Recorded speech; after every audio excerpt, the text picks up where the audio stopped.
the senior center.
Call the meeting to order. I'd like to welcome everyone here and just let you know that we meet the third Tuesday every month at 7:30. We work from a prepared agenda. We have our agenda items set up beforehand. Also, if any citizens like to address the council, then they have a right to sign up and address the council. I'd like to recognize some media members. I think it's not here. I don't see Roy over there. Roy, RCENO, Roy, thanks for coming. Item 2, invocation. Jerry Epps, pastor of Church of the Living God, will do the invocation. It'll be followed by a pledge of allegiance by Tommy Underwood, our fire chief. Let us pray. Heavenly Father, we want to thank you tonight for the opportunity once again to come before your throne. Lord, as we stand here today, despite the your opinion, we ask you to guide us, think us, encourage us, let us have something to say with the upvote. We praise you for it. In Jesus' name. Pledge allegiance to the flag of the United States of America, and to the republic for which it stands, one nation, under God, indivisible, with liberty and justice for all.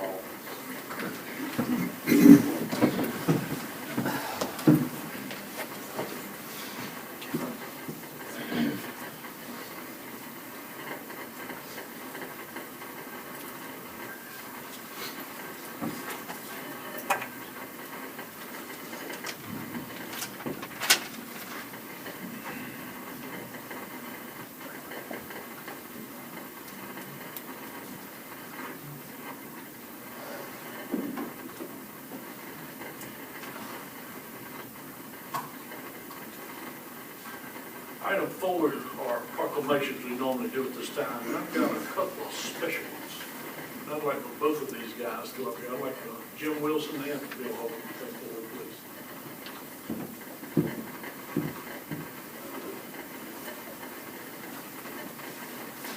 Oh, come on, come on here.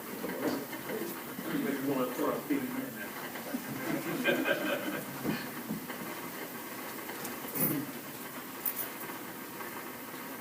I wanted both of them to come together, just for obvious reasons. I just think if anybody's been in education, these guys have been in education together a total of 50 years and 44 years. 94 years of education and public service to the children of Rockingham County. And I'll tell you, I've known them for a long time, and they're two of the finest people I've ever met. Have proclamations, both of them. Let me read this thing. R. William Bill Holcomb proclamation. Whereas Bill Holcomb has recently retired from Rockingham County Schools after 44 years of service, I can only imagine. Whereas Bill graduated from Appalachian State University in 1970, BS in Health and Physical Education, North Carolina A&T State University, MS in Physical Education 1977, North Carolina A&T State University, MS in Administration 1981, Appalachian State University, EDS 1988. And whereas Bill's 44 years of public education is as follows: teacher, coach, Ruffin High School; teacher and coach, Reidsville Junior High; assistant principal, Reidsville Junior High School; principal, South End Elementary; director of administrative services, Reidsville City Schools; assistant superintendent, Reidsville City Schools; superintendent, Reidsville City Schools; assistant superintendent for administrative services, Rockingham County Schools, 93 to 95; associate superintendent, Rockingham County Schools, 95 to 2014. Whereas Bill has received numerous honors and awards and recognized as follows: 1978 Outstanding Young Educator Award, Reidsville JCs; 1993 Lion of the Year, Reidsville Lions Club; Rockingham County Association of Educational Office Personnel Administrator of the Year; 2012 Laity Award, Woodmont United Methodist Church; 2014 North Carolina Education Facility Planners Planner of the Year. Whereas Bill Holcomb's many years of community involvement includes volunteering and serving on numerous boards that include the Reidsville Lions Club, Woodmont United Methodist Church Trustees Chair, Reidsville, Rockingham County United Way Allocations Committee, Rockingham County Mental Health Association. Now therefore, I, Wayne R. Tuttle Sr., by virtue of the authority vested in me as mayor of the city of Eden, do hereby deem it an honor and a pleasure to extend this certificate of recognition to Bill Holcomb, and to also extend my personal best wishes upon his retirement and for continued success in life's pursuits. May God continue to bless you. Thank you very much, and thank you to all your years of service.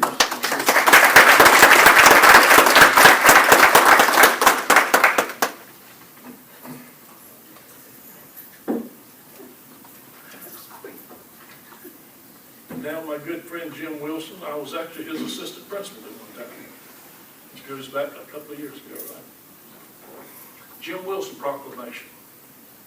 Whereas Jim Wilson is recently retired from Rockingham County Schools, where he worked part-time as Director of Athletics, Director of Driver's Education, Director of Student Assignments, and Director of Safety. You did everything, didn't you? Whereas Jim was a graduate of Atlantic Christian College, where he obtained a Bachelor of Science degree, and he received a Master's degree from Appalachian State University. Whereas from 1963 to 1965, Jim was a teacher and coach at John Graham High School in Warrenton, North Carolina. Jim came to Rockingham County Schools in 1965, and during those years, he made a lasting contribution to the community and served as a friend and role model.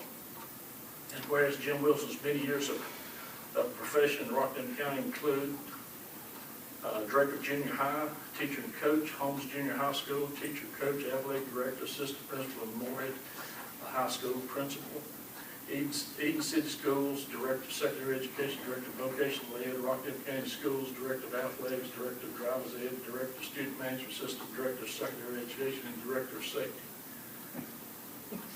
No one else did anything. I think Bill delegated that to you. Retired from Rockingham County Schools in 2001. Now, the guy can't stay retired from 2001. 2001 to 2014, returned to Rockingham County as a part-time employee, worked as Director of Athletics, Director of Driver's Ed, Director of Student Assignments, and Director of Safety. Whereas Jim has received numerous honors and awards and recognized as follows: Outstanding Young Educator of the Year, Eden City Schools; Teacher of the Year, Eden City Schools; Charlie Adams Outstanding Service Award, North Carolina High School Athletic Association; Board of Directors, North Carolina Athletic Directors Association. Earned the Certified Athletic Administrative designation from the National Collegiate Athletic Association. And therefore, I, Wayne R. Tuttle Sr., by virtue of the authority vested in me as mayor of the city of Eden, do hereby deem it an honor and a pleasure to extend this certificate of recognition to Jim Wilson, and to also extend my personal best wishes upon his retirement for continued success in life's pursuits. May God continue to bless you, Jim. Congratulations, and thank you for all that you guys have done.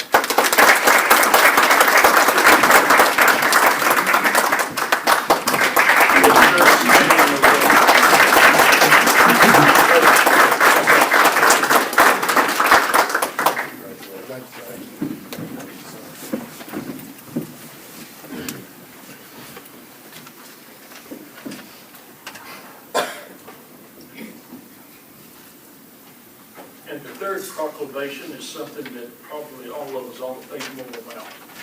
This is Compassionate City Proclamation. Whereas the principle of compassion calls us to treat all others as we wish to be treated, and whereas compassion impels us to work tirelessly to alleviate the suffering of our fellow creatures, to dethrone ourselves from the center of our world, replacing it with a sincere concern for the well-being of others, and to honor the inviolable sanctity of every single human being, treating everyone without exception with absolute justice, equality, and respect. And whereas it is also necessary in both public and private life to refrain consistently and emphatically from inflicting pain, speaking violently or spitefully, chauvinistically, or in self-interest, to impoverish, exploit, or deny basic rights to anybody, and to incite hatred by denigrating others.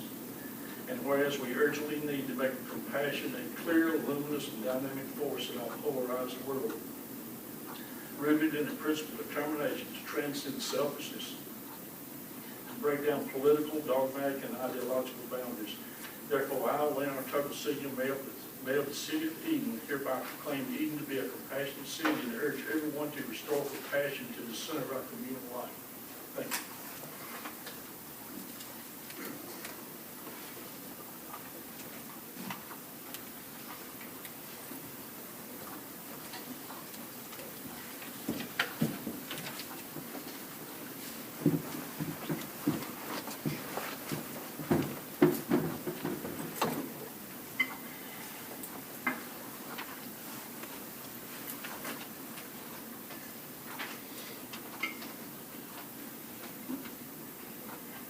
Item 5, roll call. Let the record show the council, city manager, city attorney, and everyone's present. Oh, I'm sorry. Ms. Turner's not here. Okay. Item 6, second meeting agenda. Just for your information, you should have a resolution there. Add this to the consent agenda. This should be item 12C.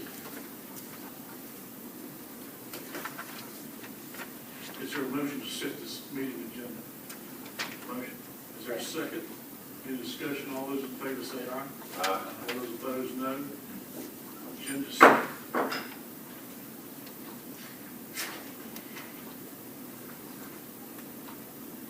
Item 7, public hearing. I'd like to declare this public hearing open. Item A, consideration of a zoning text amendment requested to delete section 11.31F9, which allows for temporary banners to be placed in the public right-of-way, to add a new section 11.31KLE to regulate such banners in the public right-of-way. Request submitted by the City of Eden City Council. Ms. Schultz. This is a zoning text amendment that oddly we've worked on a couple times over the last few years. The planning board's reviewed it, and my staff and I have done a lot of research at what other communities do. We know that community festivals, non-profit activities attract a lot of attention in the community, and we should do everything we can to promote them.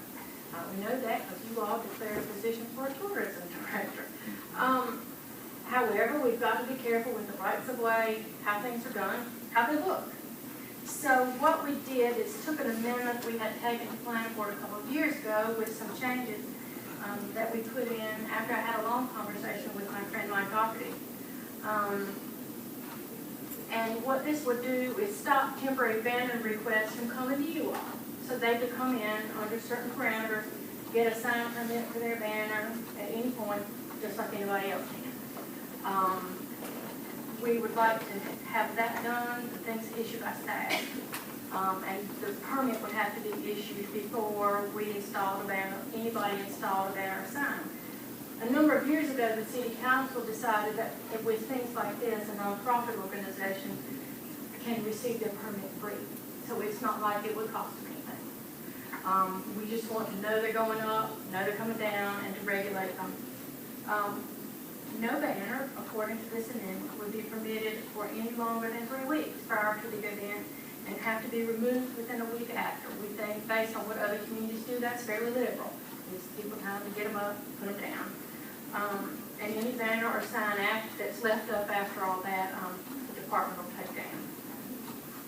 No commercial messages of any type shall be allowed on any temporary banner or sign displayed in the public right of way. They can't be homemade. 18-month-old twins can't finger paint them. They have to be professional looking. Installation shall be the responsibility of the applicant. No banners or signs shall be permitted, installed, or placed in any public planting bed. We've had a lot of that in recent years. The zoning administrator shall determine the location of any sign permitted in the public right of way. Requests for specific locations shall be taken into consideration on a first come, first served basis. A maximum of 2 signs may be permitted per location at any one time. This section applies to any organization requesting a temporary sign or banner in the public right of way, including city-sponsored events. And I say that just quite simply because we all like to follow our own rules. I think it's important that something of this type be done, and we've looked into ways to do it fairly simply, and to, I know all of you have seen this that Josh Woodall put together. We've looked at 1,000 ways you can spend $30,000 on an LED sign. There are many things that you can do. What we'd like to do is get an encroachment agreement from DOT and build something this simple, with little banners that have City of Eden on them. And when there's no banners up, we'd like to put up a All-American City banner, just so that the poles are there and not empty. Kelly, how many of those banners could you put on that one? Would you only put one, or On could this you one, put 2 or you 3 could or 4? hold 2. You could hold Now, 2. most communities allow signs in more than one spot. Heretofore, we've really only seen them at the intersection there at BB&T. They can become side obstructions there. So we'd like for it to be right out there behind our plantings on 14 in the grass, beside McDonald's, that we put this up. But I'm not saying that someone can't come in. For example, Cindy Adams is helping the Draper Village folks with the festival this month down in the eastern part of the community.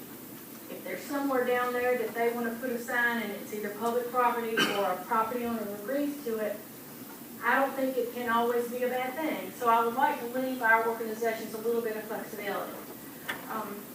The planning board recommended in favor of this request an amendment, and the staff does. Kelly, how many different places did you say that have been requested for us to have these spots? So far, there's only been one. But I don't You want could to, have one in Spray and you could have one in Draper. I don't want to So close the you door want to to leave that. it open to be able to do that. Yes, sir, I do. And if this is Probably a good idea successful, to do that. there are some other places that we, in the city, on property that we could allow it in other places. And how many requests do we get for banners each year? I'm just curious. Other than Cindy's events, we probably get 10. Others are fewer. So really Not not that, that it's not an enormous Okay. number, but, what happens is, if something like that goes in the right of way, then we see pizza signs, and get your haircut signs, and gravel signs, and all those kind of things show up in the right of way. And so, if there's a set procedure for it, and we can accommodate people quickly, I think it will work much better. Yeah, that was my question. He said that commercial, you know, you may just answer it part of it, like, a restaurant, That would be no. so they can't put any of the signs They're not around the supposed to do it now. right away? No, sir, they're not. The gentleman from Domino's does it right often. And we see lots of them. At times we do sweeps and fairly regularly pick up signs. Have you had any feedback from the commercial business owners on the signs? Well, And things like no, that? this really doesn't change anything for them because they already can't put anything in the right of way. This just makes it so that nonprofit events can be advertised, you know, like Riverfest, and Shaggy on Fieldcrest, and the Presbyterian Church has an Oktoberfest, and they generally want to have one. So there are other community organizations that do that, and you can think of lots of possibilities. City clubs, Habitat, all those kinds of things, but it does not apply to someone's commercial message. So they can put their signs on the edge of their property. It's not in the right of way, is that correct? Assuming they haven't used up all the square footage they can have for signs. Like in the strip center, they really know where they can put a sign. Correct? Well, a strip shopping center, generally they have a sign on the building, and then a sign for the shopping center. They have a lot of leeway with signs, but really this is not about commercial signs, nothing for them, for the businesses will change. This is just for nonprofits and community events. There are no real changes other than really defining the regulations better than what you've been trying to enforce anyway, correct? Yes, sir, and then to allow these folks to come into our office and get a permit without, if they miss the council deadline, you know, they have to wait for you all. This takes us out of the picture Well- with the definition of all. Yes, sir, it does. The one question I guess I have about this, and I agree with you about, quote, the homemade signs, but I think you will make allowances for the individual has the talent to make their own personal sign that looks professional. If it looks professional, it's gonna meet the grade, and as with anything else, people can appeal to my decisions. Me or other who's doing this after me. Kelly, I have a question. Yes, sir. Just about, I realize you got the say-so whether or not they're going to put, the zoning group has a say-so over whether or not the sign is acceptable, and then there's a set amount of time that they have to get it down.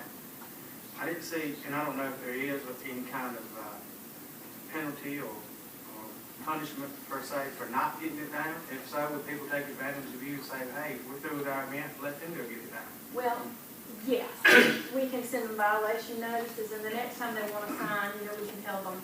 I was just thinking, and again, you said, and they're not trying to increase any kind of fees on anybody, but if you had a simple deposit where they came in and gave you $10, they'd take it down and come get their 10 back, or whatever the fee, a nominal fee to make sure they fly throughout the entire term of our For agreement. this, the same penalties that would be applicable to anybody else that violates the zoning ordinance would apply to this. And in some ways, this is like some other things we do with special permission to do something you couldn't otherwise do, and not following the rules doesn't help you in that case. The last time we discussed it, we had a planning board member that was really upset, no matter how many times I told him that nonprofits don't have to pay for simple permits, like when they have the Charlie Food Festival, we issued permits for it for free. Worried about the Red Cross and banners, or some things that the schools do. All those things would be taken into account.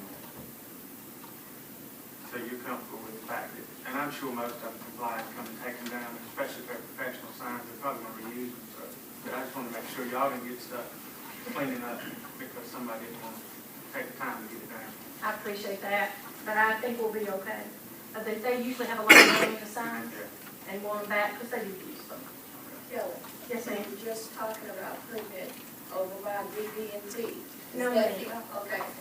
Where I'm The proposing poles, is that we make that structure that we've got the drawing of, you know, it'll be very inexpensive, 2 poles and some landscaping.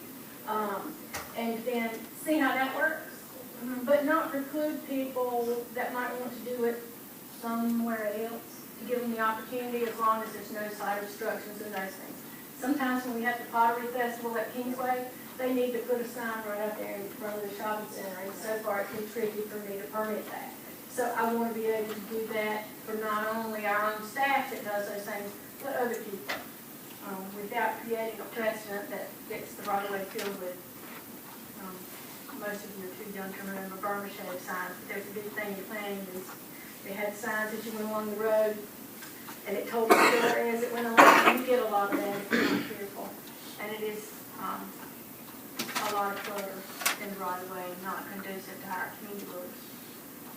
Yeah, is it possible to do commercial advertising and then also if they want to pay the permit fee? In my opinion, absolutely not. Our zoning ordinance doesn't allow commercial signs in the right of way. And of course, if the council wanted to consider that, you can. I can tell you that I would be adamantly against it, and I'm guessing the planning board would. Because then you would have a free-for-all of signs in the right of way. And if they're in the right of way and all over town, you have no way to regulate how many square feet a business can have and those kinds of things. And signs can get out of hand in the New York hurry. And DOT doesn't allow them in their right of way no matter what we do. They've only agreed to let us do this on in certain areas, under the city's auspices on 14 in Kings Highway. 14 in Kings Highway. Well, where we're talking about now, you know, in front of the hospital, that spot. They've been okay with the ones that have gone up at BB&T. At this point, anybody that's put a sign in BB&T's yard has had to ask them, and they still will. We just want to have a nice central location, something that gets a lot of traffic, and start and see where we go from there. I may be coming back to ask you to put a structure this simple somewhere else, or we may discover we need something more elaborate, but this is a really inexpensive way to start. But this motion does not include the erection of those poles, is that correct? Well, I would like you to make two motions, one Okay. to approve the zoning amendment, and two to let me get prices and all those kinds of things, and talk to the city manager about the poles. Okay. Any other questions, council? Anyone else have any questions? Jerry, do you have any questions? He's asking about this. You got Okay, that. so Yeah, that's what I think she's saying, that she wants us to. We anticipate it to be way under $1,000, and so we were hoping to be able to get your permission, if that's true, go to the manager and get his opinions when you do. Anybody, any other questions? Anyone like to speak in favor? Is there anyone who like to speak in favor of this zoning amendment? Anyone will speak in opposition? Is anyone who will speak in opposition? And if not, I declare the public hearing closed. Is there a motion? Like motion. We have a motion, is there a second? Second. Any more discussion? All those in favor say aye. All those opposed, no. No. We have one no. The motion passes. I'd like to declare this public hearing closed then. Page 7B, I'd like to declare this public hearing open. This is a This fairly, is- I'm sorry, Hold on a minute, let me read it so everybody Okay. will know what it is. I'm sorry. 7B, consideration of zoning text amendment request to amend section 1124E to allow caretaker residences as an accessory use in the I-2 zoning districts. Ms. Stokes. A zoning ordinance like the city of Eden has and everyone else has, other communities have, they're not designed to be static, they're designed to change.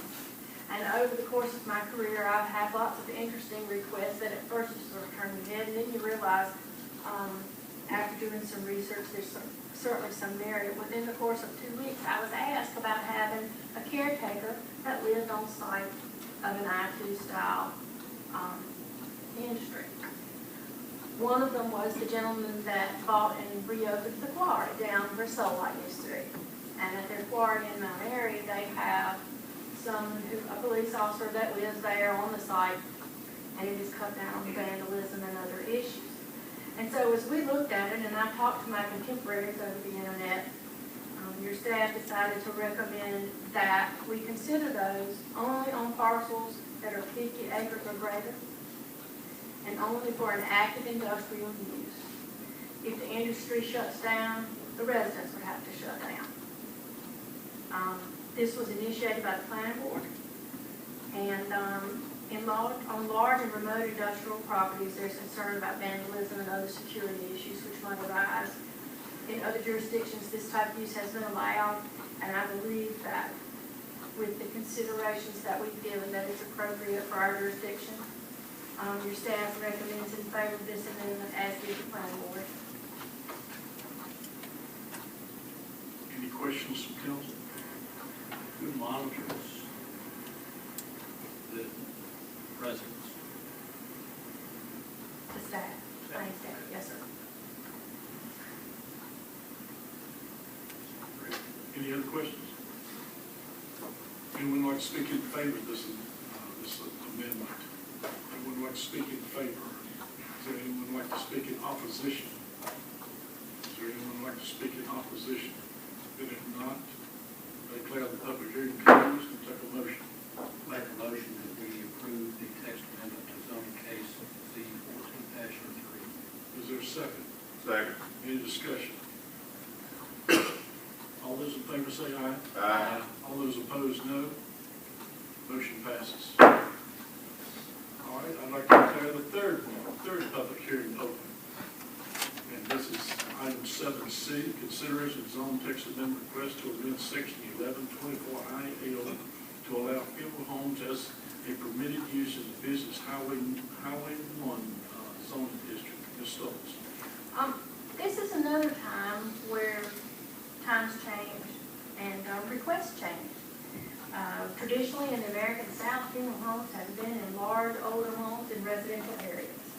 In the early 80s, the Eden City Council and the manager at that time, before there was a planning director, with the assistance of Benny Sexton, who was running our department at the time, made the decision to take all the funeral homes and make them O&I.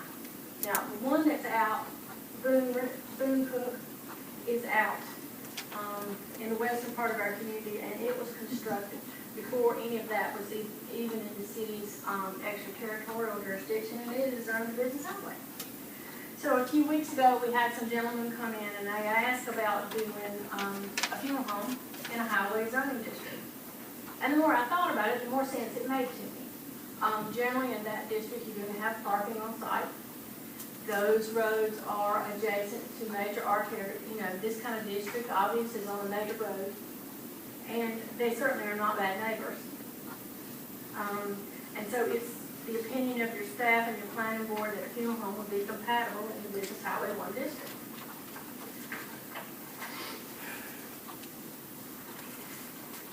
Any questions from anyone? Give us, I know the area that you think of where Boone Cook is, some other areas that are zoned business highway. There's some on Highway 14, there's some Kings Highway, areas of State Drive. Business Highway 1 is designed to be along major corridors, and we have some existing buildings that could be converted. And I think that it's not a use that would be negative to those areas. Yes, sir. You have a question, it looks like. No, sir. Mr. Ellis. Anyone else? If there are no questions, anyone like to speak in favor of this amendment? Or anyone like to speak in favor? Is there anyone like to speak in opposition to this amendment? Anyone like to speak in opposition? And if not, then I declare the public hearing closed. This is a motion. We have a motion. Is there a second? Second. Have a second. Any other discussion? No discussion. All those in favor say aye. Aye. All those opposed, no. Motion passes. Thank you, Ms. Stokes. Item 8, the requested petitions of citizens. We have one person, Mr. Robert Hodge. Robert, you want to come forward? Yes, sir. Ms. Kelly Stokes come up here too. Yes, sir, I sure will.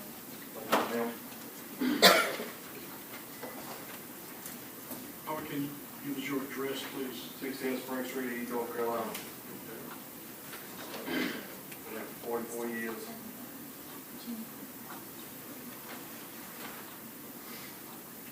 Okay, Robert, tell us what's on your mind. I ain't no hostilities against her. She's doing her job. I understand that, but here's the picture she took that the only ones I could get, and the paperwork the lady gave me there. Well, I got 2 lots there on 610 Spring Street, 610 and 614. They went on 614 and took some of my machinery. I'm not worried about my machinery. I can replace that. I'd like my child's toys back. So, explain to the, You want to know explain to what everybody they took my sledgehammer, my wedges, my axes, a sand pot, a compressor, 2-ton to come along, a set of Michelin 16 inches, a set of soft brand tires, 16-inch, on rim pumped up for my truck. I already had my truck removed. Don't show in these pictures that I had my truck removed. Don't show my building that I got in here It's 16 foot by 24 foot. And this right here, like I talked to Deborah Galloway. Madison. Huh? Yes, sir. We have 2 debtors. And I told her my blew my head gasket. I was getting it worked on right then and there. My mother, she's in bad health.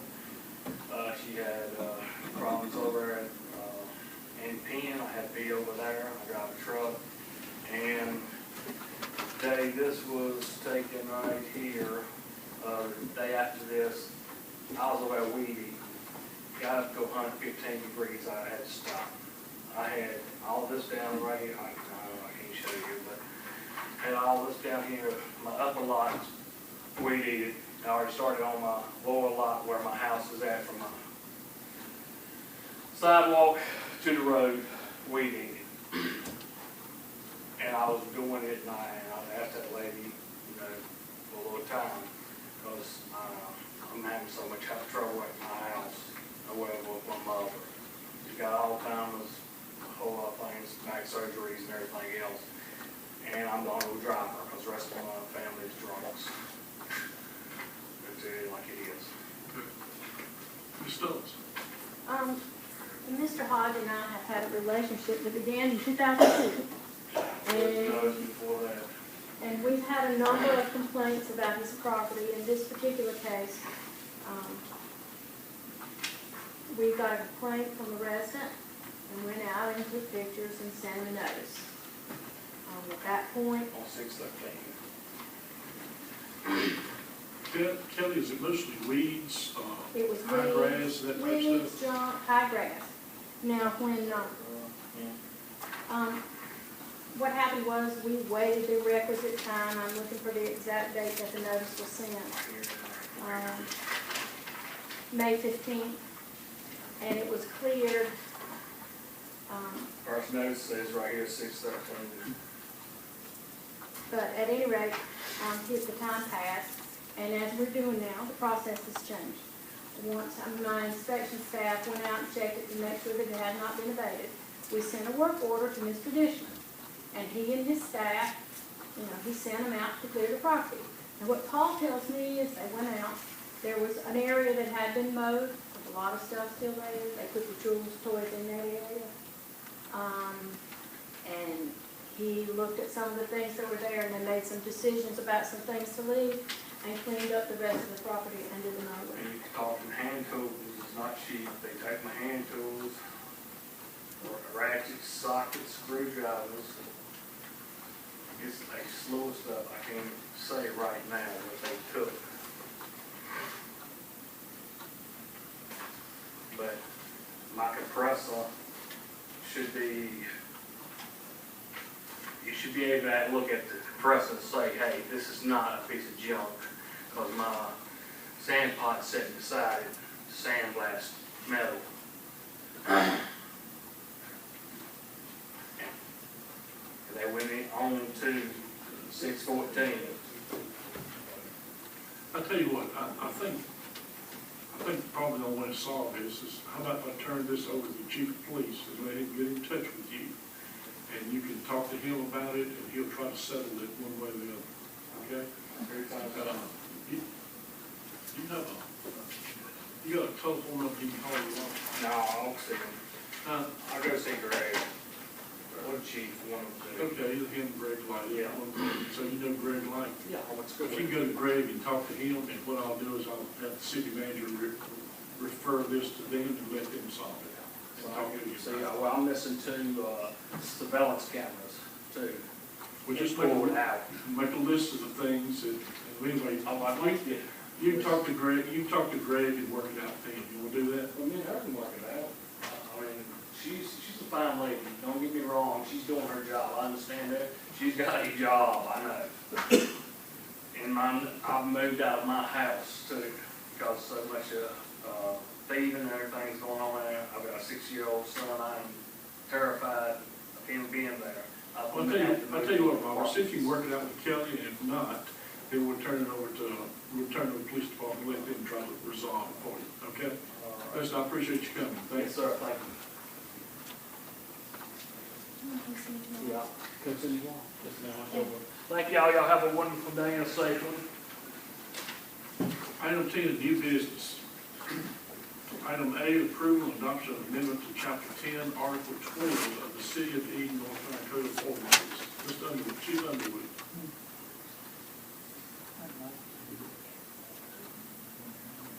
Tommy Underwood. What is it? That's not on. Our agenda. No, excuse me. Scared him to death. Go ahead. I messed you up, though, Tommy. Yes, sir. That's what I get for not going back to leave that last month. Tommy, can you come up and tell us about this one? Item 11, we don't have any reports from staff. Consent agenda. One thing, Okay, Mayor, you don't see this or whatever, just want to set the record straight on a couple comments that have been made for the fire department restructuring. Said all council members were on board. I just like to make a comment, I had talked to the chief, told him I wasn't on board, but I respect him, it's his department for him to do within reason what he's allowed to do, but I just want to know that everybody was on board, because I was on board. What was said was, I had talked to all council members, and about all being on board wasn't said. Okay, thank you. Item 12, consent agenda. If there's no objection, we'll adopt a motion by unanimous consent to approve the consent agenda. Since there's no objection, the motion to adopt the consent agenda is approved. Item 13, announcements. Mr. Farmer. Talk about Kaboom and Dixie Youth Tournament. Thank you, Mayor Tuttle, City Council. Yep, the City of Eden in the next month will have two major events happening here in the City of Eden, starting Friday, July 18th, and it will run until next Saturday, July 26th. The City of Eden will be hosting the North Carolina Dixie Youth AAA State Tournament. We'll have 16 teams from across the state of North Carolina and probably anywhere between about 1,500 and 2,000 players, coaches, and family members that will be here. I know the hotels are full all up through Rockingham County and into the southern part of Virginia. This is one of the bigger tournaments that Dixie Youth does. We'll get everything in the way on Friday night, beginning at 5 o'clock. We will have a cookout for all the players and parents. We'll have a credentials meeting at City Hall for the coaches and the Dixie Youth officials. At 6 o'clock, we'll have a competition for all the teams that will last about an hour. And then at 7 o'clock, we'll do the opening ceremonies where the mayor will welcome everybody to the City of Eden, throw out the first pitch. Then all the players and coaches will be introduced, and then the Dixie Youth officials will be introduced. So this tournament will be the 5th state tournament that the City of Eden has hosted with Dixie Youth baseball since 2007. And these tournaments have an economic impact, depending on which term we get, of anywhere from about $500,000 to $750,000 on our local economy during this time. So we're thankful for Dixie Youth Baseball and happy that that we're able to do this tournament again.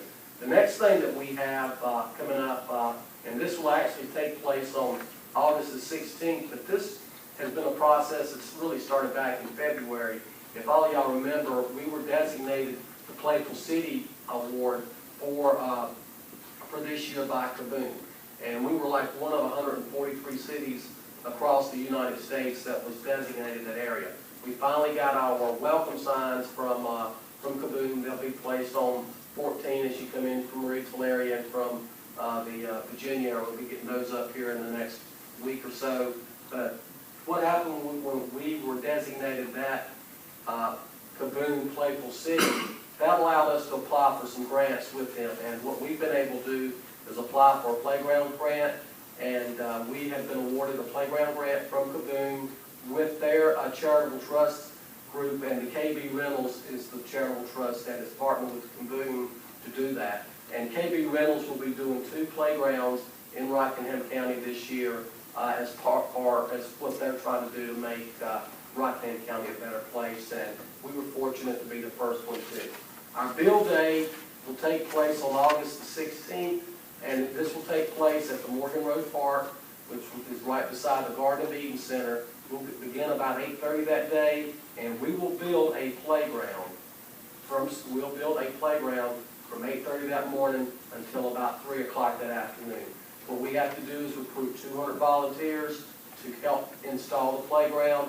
We'll have a prep day on Thursday and Friday before that Saturday, where holes will be dug, lumber will be cut into the manner that it needs to be cut, and then on that Saturday, that's when we'll actually put that together. So we're very excited about that.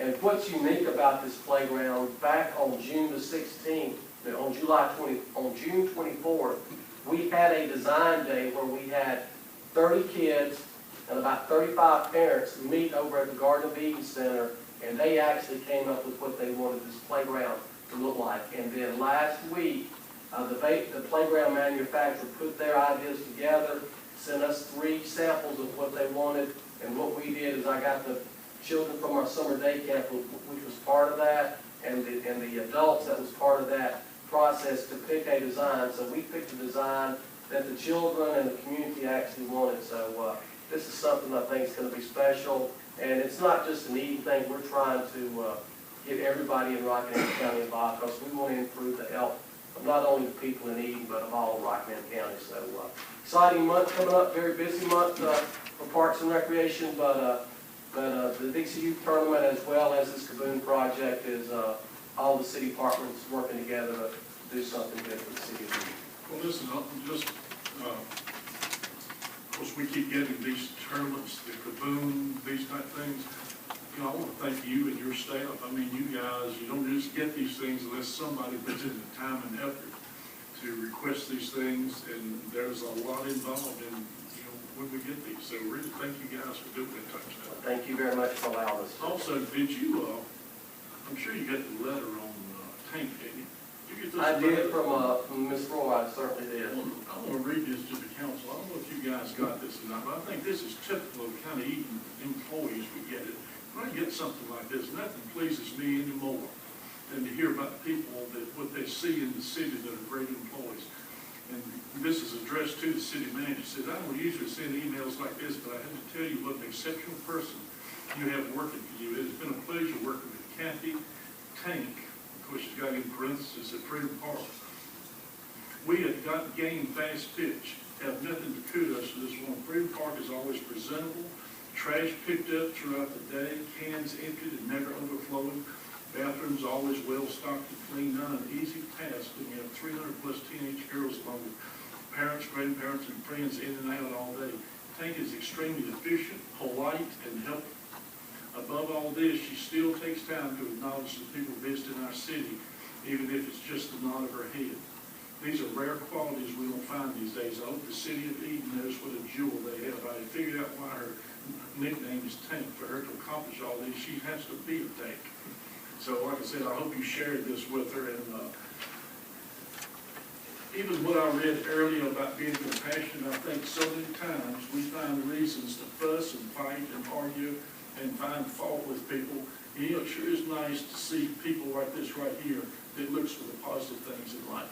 It is, and I appreciate you guys, and I appreciate any employee that's a positive person, and they're not negative and always looking for something negative to find criticism within the city all the time. Because I hear all that stuff all the time.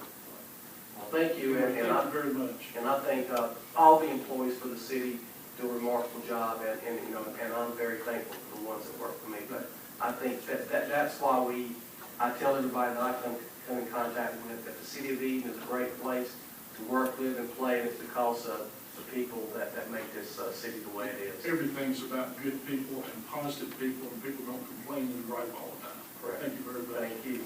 And council, just for your information, Dan, for the news this year, I thought it interesting too, in light of the Duke Power spill, and people had so much concern about the water treatment plant. Congratulations to Dan and Reed, the employees of the water filtration plant. They received the 2013 North Carolina Area-Wide Optimization Award for the second straight year. And North Carolina DENR, which is pretty much the arm of the EPA, but it's North Carolina Department of Environmental and Natural Resources, They honor 38 utilities across the state for meeting stringent voluntary goals and surpassing federal and state drinking water standards. Eden was the only water treatment plant in Rockingham County to receive this award, and this is the second year in a row she's done that. So congratulations to everybody that works at the water filtration plant. So just for your information, I know most of you knew that. I want the public to know it. Item 14. Anything else from anybody else? Anything you want to say or comments to make? If there's no objection, we'll adopt a motion by unanimous consent to adjourn. Since there's no objection, the motion to adjourn is approved. Ladies and gentlemen, thank you for coming tonight.